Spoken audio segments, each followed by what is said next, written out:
You are now watching Mugen TV. Hey guys, this is MugenLord here, and I'm back again with another discussion video.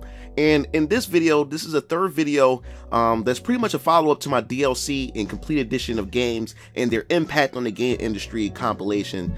And I think we can finally cap things off by addressing the elephant in the room, and that is microtransactions. And I believe microtransactions are the most controversial of DLC and complete editions, but at the same time, they work hand in hand with one another. So these three components create the megazord of money gouging practices set upon the game industry and its consumers. But the question is, will microtransactions ever go away? If not, then what are the best ways to minimize the effects it has on the consumers? More than a decade ago, microtransactions were mostly found on mobile games and internet games like Farmville, Candy Crush, IMVU, you name it. This feature was made for games that was meant to be played in small spurts. It kept players hooked by locking away certain aspects of the game, and if the player want the full experience to a game that they already find enjoyable, they would pay into it. Mobile games had that multiplayer aspect to it, which create a sense of urgency when a player finds other players or friends that has bigger and better farms or bases or maybe even better civilizations than them. And the only way to compete or to show off to your friends or enemies is by sinking dollars into microtransactions just to obtain that extra weapon or infrastructure or even that animal added to your farm in your game. So microtransactions for mobile devices were reported to sell even more than PC and console games. In 2015, it is said that on average, a mobile gamer spent $87 on a supposedly free mobile game, which is just $5 shy on the average amount spent by console and PC players in total. That also includes both software and in-game purchases. So, mobile games such as Game of War, players spent $550 each to make sure that their armies reign supreme. Seeing how well mobile games are profiting, could you blame PC and console game developers for wanting to get in on the microtransaction train?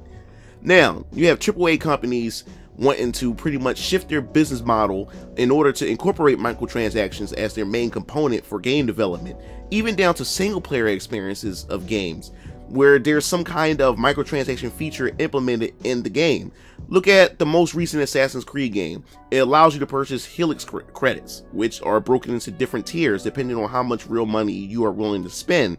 With the Helix credits, you are able to pretty much purchase content that is already available just by simply playing through the game. But developers would create artificial difficulty and grinding elements that forces players who don't have the time or the patience to play a game for hours to earn in-game content. Then you have Lord of the Rings, Shadow of War, which is another example of a single player experience being bogged down with microtransactions.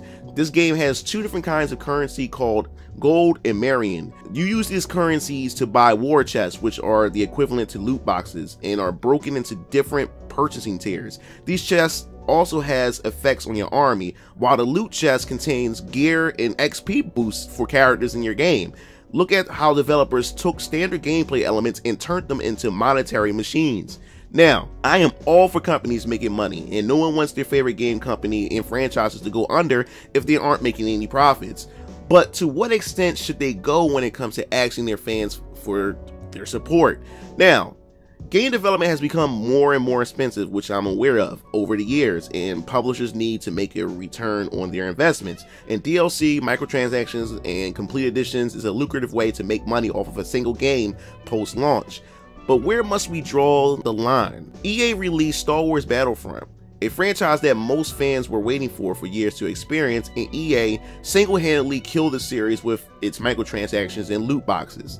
And loot boxes is another component to the money gouging megazord that I forgot to mention, so I definitely want to make a video separate in the near future talking about loot boxes and effects on games as well. But the fans of Battlefront series were enraged with EA's slick-handed attempt to overwhelm its fans with their slick microtransaction scheme. In the end, it had hurt their sales projections for the title, and gamers have felt that progress has been made now that EA decided to pull back its microtransaction features for the time being. Consumers had enough and decided to speak with their wallets, and I see this as a way to minimize the effects that microtransactions has on its consumer base. But is it enough? This moment for EA had definitely caught other developers such as Activision's attention. Now developers will have to tread a bit carefully when implementing these schemes into their games. So, will microtransactions ever go away? Well, I would have to say hell no. They are here to stay, and looking at what EA had reported, they have earned over $1 billion in revenue from microtransactions, and Activision had earned $4 billion in profits due to microtransactions. So as long as there are people willing to pay for a quick solution to their grinding games, or want cosmetics for their avatars that can already be earned in the game, then I don't see microtransactions going anywhere anytime soon. So let me know what your thoughts is in the comment section below, because I think microtransactions is very, very detrimental in today's gaming industry and to its fan base, because of the effects that it has on everyone, and it's just changing how developers go about developing their games by giving us half-complete games, or just artificially making games difficult in other aspects of the games to get us to purchase in-game currency and everything. So make sure you let me know in the comment section below. That wraps everything up. This is MugenLord, and I'm signing off. I see you game fiends later. Peace out.